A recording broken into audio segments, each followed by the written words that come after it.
재판관 전원의 일치된 의견으로 주문을 선고합니다. 탄핵 사건이므로 선고 시각을 확인하겠습니다. 지금 시각은 오전 11시 22분입니다. 주문, 피청구인 대통령 윤석열을 파면한다. 마치겠습니다. 2025년 4월 4일 대한민국 최초의 검찰총장 출신 대통령이 파면됐습니다. 그리고 2026년 10월 2일 78년 동안 이어진 검찰청은 역사 속으로 사라질 예정입니다. 도대체 검찰은 어떻게 대한민국에서 가장 강한 권력이 되었을까요? 지금부터 그 시작을 따라가 보겠습니다. 1945년 8월 15일 광복 이후에도 경찰 조직의 인적 구성은 일제강점기 그대로였습니다. 대표적 인물인 노덕술은 22세에 순사가 된 이후 25년간 경찰로 근무하며 조선인들을 탄압했습니다. 1929년 항일 독서 모임을 이끌던 20세 김규직은 그에게 고문을 당한 뒤 사망했고 1947년에는 의열단장 김원봉이 체포되어 노덕술에게 고문을 당했습니다.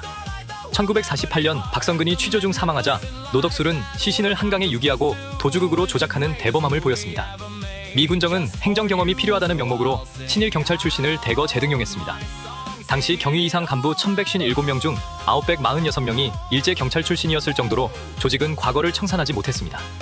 노덕술은 수도경찰청 수사과장에 임명되어 권력을 휘둘렀습니다. 1949년 1월 반민족행위 특별조사위원회가 그를 체포했으나 이승만 대통령은 노덕술의 석방을 직접 요구했습니다. 심지어 노덕술은 반민특위 관계자 암살을 모의했고 그해 6월 경찰이 반민특위를 무력화시키면서 그는 무죄로 풀려나 이후 국가훈장까지 받았습니다. 이런 상황에서 정부는 1948년 8월 2일 검찰청법을 제정했습니다. 표면적으로는 경찰의 체포, 구금 권한을 유지하되 기소권과 수사지휘권을 검찰에 부여하여 경찰을 견제하고 상호 감시하게 하려는 목적이 있었습니다. 하지만 결과적으로 이는 경찰의 권한을 축소하는 대신 검찰이라는 새로운 거대 권력 기관에 강력한 기소권과 지휘권을 몰아주는 결과를 낳았습니다. 이 기형적인 시스템은 이후 검찰이 정권의 핵심 부서로서 경찰 위에 군림하며 권력을 확장하는 근본적인 계기가 되었습니다.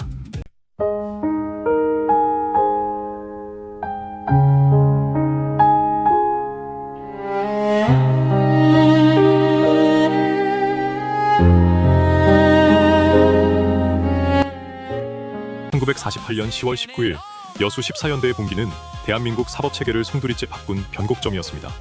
정권은 이 사건을 단순한 군 반란을 넘어 체제 전복의 위협으로 규정했고 그 즉시 검찰은 정권의 수호자라는 면죄부를 획득했습니다. 당시 형법조차 존재하지 않던 대한민국의 국가보안법이 43일 만에 급조된 배경에는 검찰이 경찰의 자의적인 체포에 법적 정당성이라는 도장을 찍어줘야 했던 긴박한 정치적 이해관계가 있었습니다. 검찰은 이 법을 칼날 삼아 빨갱이 사냥의 선봉에 섰습니다. 당시 수사 실무를 보면 기가 찹니다. 경찰이 여수 시내를 훑으며 닥치는 대로 잡아들인 민간인들을 검찰은 단 한 번의 실질적 신문 없이 국가 변란 목적이라는 제목으로 묶어 기소했습니다. 3만 명이라는 숫자는 그렇게 만들어진 기획수사의 산물이었습니다. 사법적 판단은 사라졌고 검찰의 기소 결정이 곧 사형 선고나 다름없었습니다. 이 과정에서 검사는 법률가로서의 정체성을 완전히 상실했습니다. 그들은 여순 사건의 진상을 규명하는 대신 정권이 원하는 좌익 혐의자를 속도감 있게 처리하는 생산성에 몰두했습니다. 이 지점에서 검찰은 단순히 법을 집행하는 기관에서 정권의 생존을 책임지는 정치검찰로 변질되었습니다. 국가보안법이라는 거대한 무기를 손에 쥔 검찰, 그들은 이 첫 시험대에서 인권의 수호자가 아닌 정권의 충직한 사냥개가 되는 길을 택했습니다. 그것이 78년 검찰 역사가 짊어진 원죄의 시작이었습니다.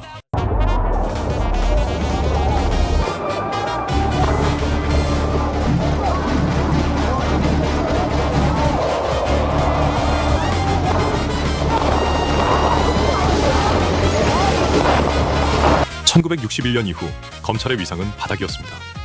박정희 정권 시절 검찰은 중앙정보부의 하부 조직에 불과했습니다. 당시 검사들 사이에는 중정과장만 뜨면 부장검사도 굽신거린다는 자조 섞인 말이 돌았습니다. 1974년 인혁당 사건 당시 검사들은 사형 선고가 내려지기까지 중정이 조작한 수사 기록을 단 한 번도 거스르지 못했습니다. 법치주의는 군화 발 아래 있었고 검찰은 단지 군부의 폭력에 법적 정당성을 입혀주는 법률 거수기로 전락했습니다. 당시 고문으로 뼈가 으스러진 피의자들을 보면서도 검사는 증거 능력을 따지는 대신 중정의 지시대로 기소장만 적어내려갔습니다. 그러나 1980년대 전두환 정권은 달랐습니다. 광주라는 거대한 유혈극을 겪은 그들에게는 통치를 정당화할 법의 가면이 절실했습니다. 전두환은 총칼을 직접 휘두르는 대신 검찰을 제도적 보루로 삼았습니다. 여기서 흥미로운 사실은 1980년 정권 초기 청와대가 검찰 내부의 엘리트주의를 정확히 간파하고 이용했다는 점입니다. 당시 전두환은 군 내부의 파벌 싸움에 휘말리지 않기 위해 독자적인 지적 권력을 가진 검사들을 포섭했습니다. 그들이 선택한 카드는 공안 수사의 내실화였습니다. 중정의 투박한 고문 수사 대신 검찰이 법적 절차를 갖춰 기소하는 방식은 훨씬 치밀하고 파괴적이었습니다. 전두환은 검사들에게 인사권과 수사권을 몰아주며 법률가로서의 자부심을 건드렸고 검찰은 이에 화답하듯 정권의 사냥개가 되었습니다. 훗날 1987년 박종철 고문치사 사건에서 검찰이 초기 수사 정보를 조작하고 은폐하려 했던 모습은 이미 80년대 초반 검찰이 권력과 한몸이 되어 법기술을 익힌 결과였습니다. 오늘날 대한민국 검찰의 거대한 힘은 총칼이 법복을 입고 스스로 정권의 일부가 되었던 이 뒤틀린 80년대의 유산에서 시작되었습니다.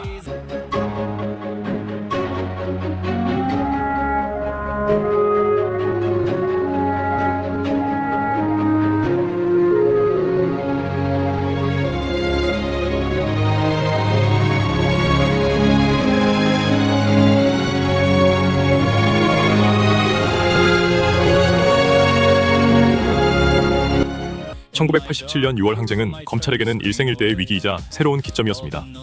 항쟁의 도화선이었던 박종철 고문치사 사건 당시 검찰은 책상을 탁 치니 억하고 죽었다던 경찰의 허무맹랑한 조작 수사를 방조하며 정권의 쉴드 역할을 자처했습니다. 그러나 6월 항쟁으로 시민들의 분노가 폭발하고 정권이 무너질 위기에 처하자 노태우는 직선제 개헌으로 돌파구를 찾았습니다. 이때 검찰은 군부 정권의 하수인에서 민주 정권의 수호자로 옷을 갈아입으며 본격적인 생존과 진화 전략을 짰습니다.